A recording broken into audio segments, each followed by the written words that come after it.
third time Kyle left me standing at the city clerk's office, I stopped crying.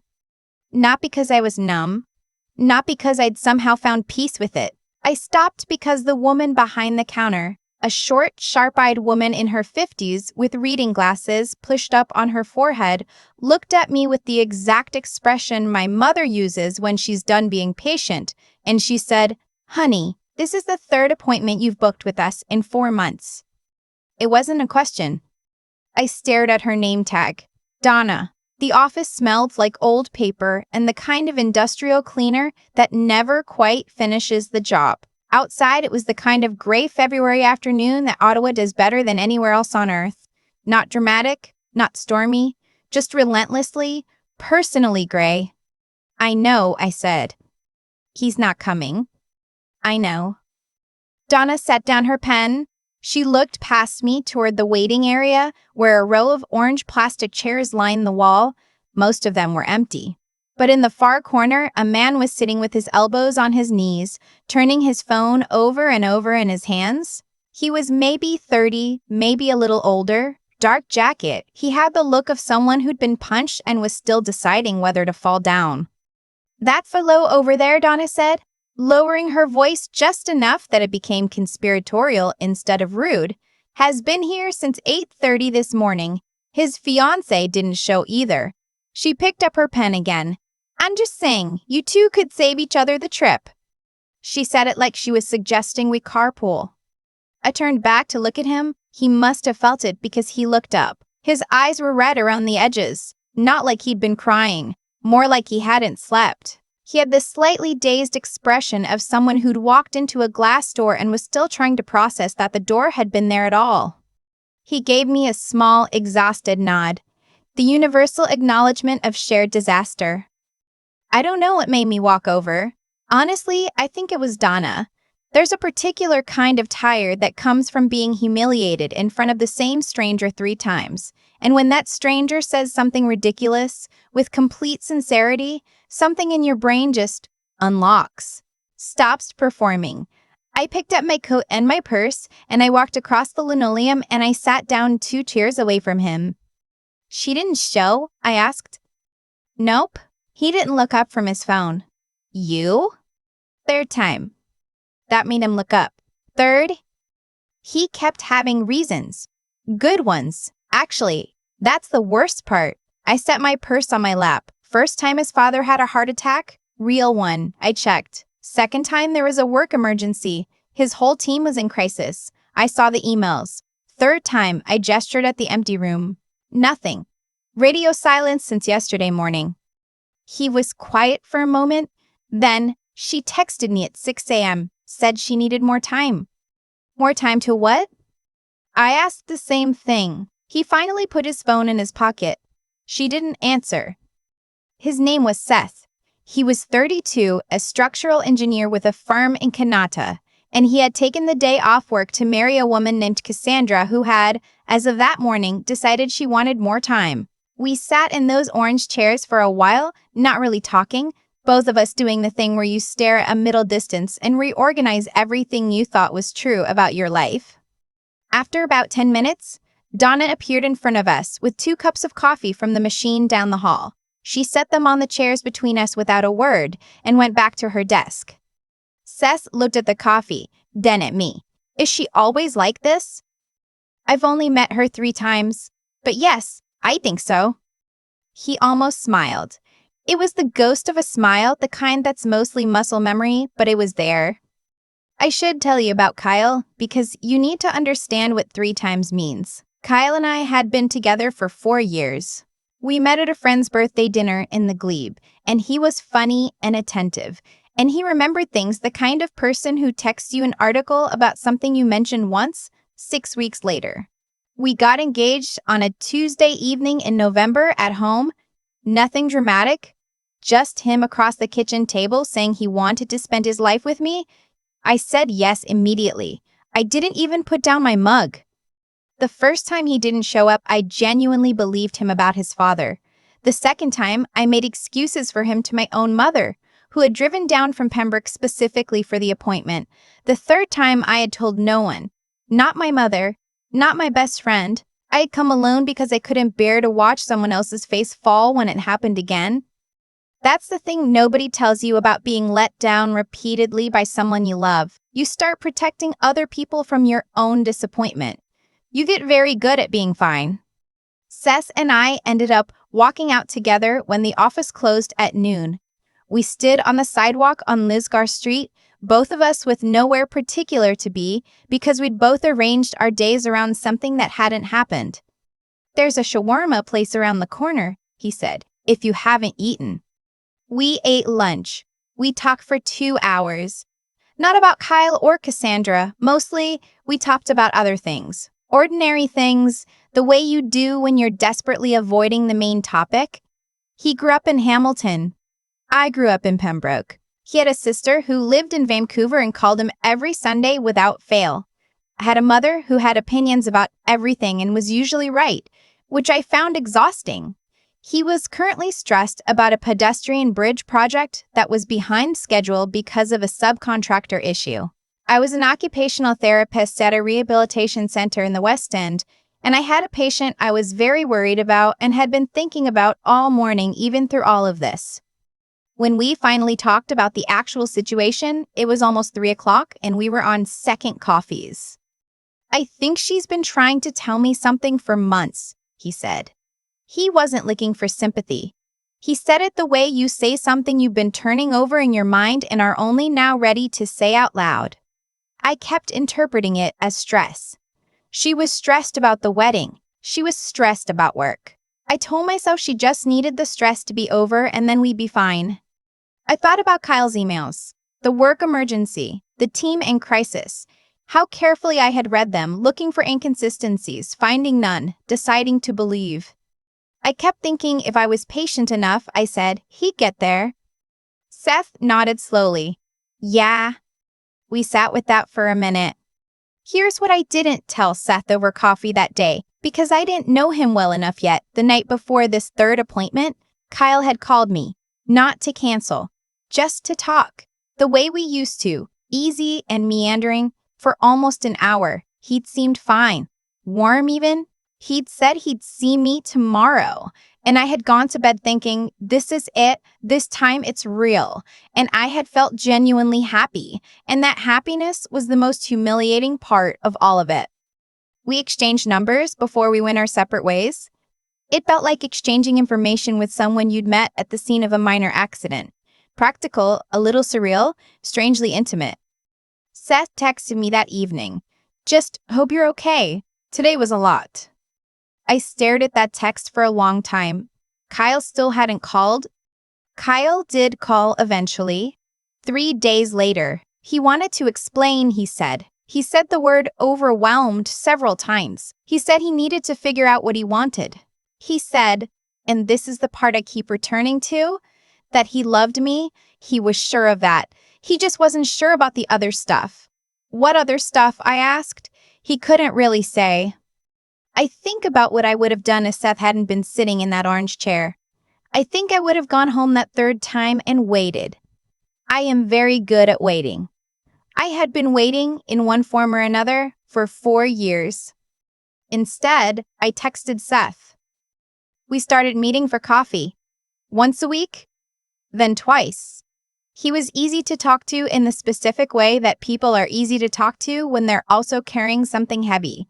You don't have to explain the weight to them. They already know what it feels like. He made me laugh in a way that caught me off guard, the kind of laughter that comes out of nowhere and is slightly too loud for this space you're in. I didn't let myself think anything of it. I told myself we were two people with similar situations who happened to get along. I told myself this very firmly several times, which in retrospect should have told me something. He was the one who called me at 11:30 on a Wednesday night, 3 months after the city clerk's office, because he'd found out something about Cassandra that reordered everything he thought he knew.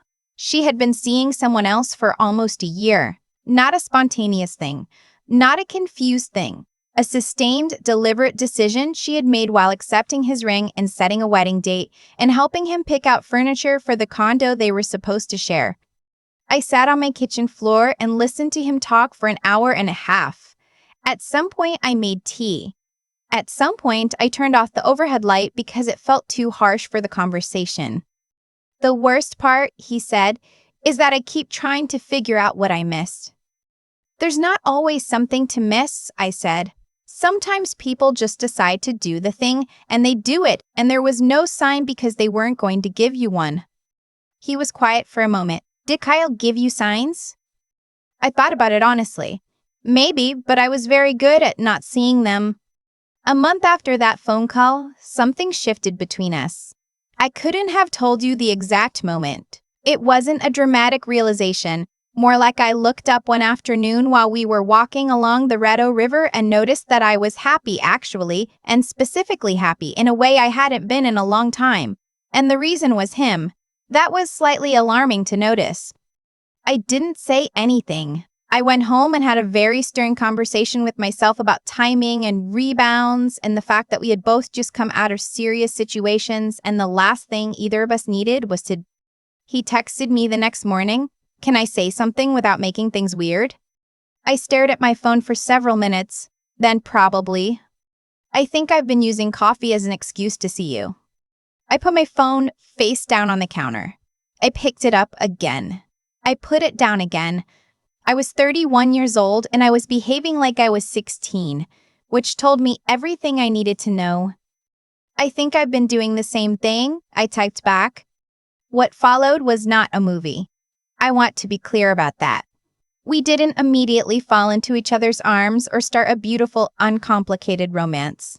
We were two people with recent damage being very careful with each other, which meant we were sometimes too careful and had to have the slightly awkward conversations that come from being too careful. We had to talk about Cassandra and Kyle more than either of us wanted to. There were evenings when one or both of us was quieter than usual for reasons we couldn't fully articulate, and we had to learn how to sit in that without fixing it or fleeing. But here's what I can tell you. He was consistent. Every time he said he'd be somewhere, he was there.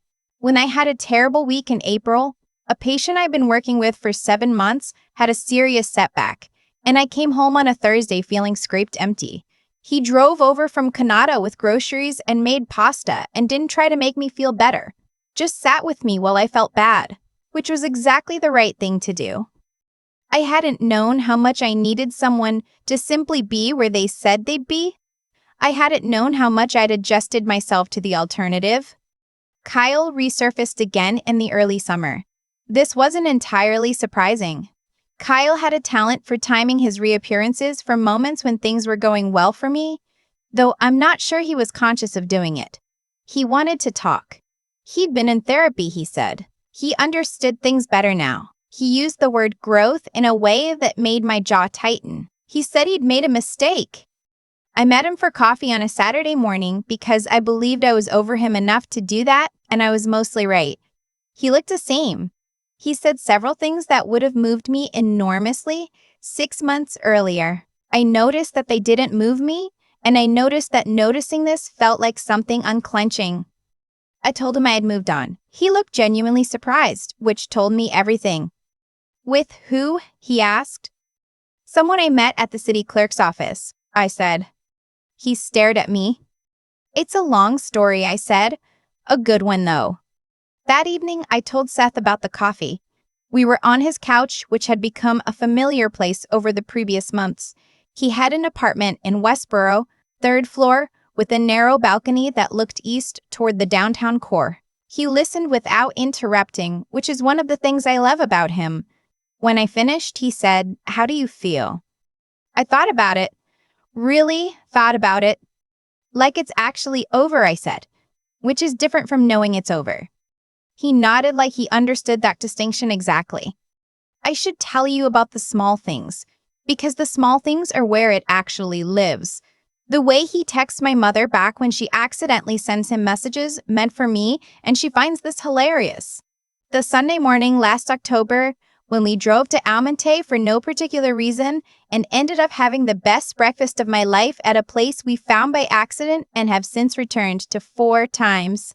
The night I got home from a particularly hard shift and he had left a container of my favorite soup from the Byward Market on my doorstep with a note that said, "Didn't want to intrude, just wanted you to eat." I stood in my hallway holding that container and thought, this is what I didn't know I was asking for. We had the bigger conversations too, eventually. The kind you can only have when you've decided, without announcing it, that you're in this for real. About what we wanted, about where, about the fact that he'd always thought he'd end up leaving the city for somewhere smaller, and I'd always thought the same thing. And neither of us had told our previous partners that because somehow it never felt safe to. It felt safe now. I'm not sure I can explain why, except to say that safety is less about the absence of risk and more about the presence of someone who takes you seriously. I went back to the city clerk's office in March. Different reason this time. Donna was there. Of course she was. She looked at Seth, then at me. Then she looked at Seth again with the particular expression of someone who is determined not to take credit for something, even though they absolutely deserve to. Well, she said, this is a better appointment. Seth smiled. You could say we took your advice. I made a joke, she said, very firmly. So did we, I said, and then we didn't. She processed our paperwork with complete professionalism and only the smallest hint of satisfaction around her eyes. When we were leaving, she called after us. Bring a photo sometime.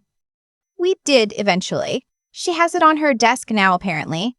My mother told me this because my mother came to the office once to sort out some paperwork of her own and recognized Donna from my description and asked. My mother gets information out of people the way water gets into old houses, quietly, through every available gap. I think about who I was the first time I walked into that office. I was a person who had learned to carry disappointment so efficiently that I'd stopped noticing how heavy it was. I was someone who had confused patience with acceptance, who had gotten very good at making space for someone else's uncertainty at the cost of her own. I don't regret the 4 years with Kyle. I think I needed to understand, at a bone level, what it felt like to keep showing up for someone who couldn't do the same. I needed to understand it that thoroughly before I would recognize what it meant when someone simply, reliably, unpretentiously did. The second time I walked into that office, I was wearing the same coat. Different day. Completely different life. Seth was already there when I arrived, which he would have been. He is always early, which still surprises me, not because I expected otherwise, but because I had forgotten that punctuality could feel like a form of love. He was talking to Donna. She was laughing at something he'd said. When I walked in, he looked up, and his face did the thing it does, and I thought, there it is. There's the person. Donna straightened her glasses. Let's not make this a third visit, she said, and started on the paperwork.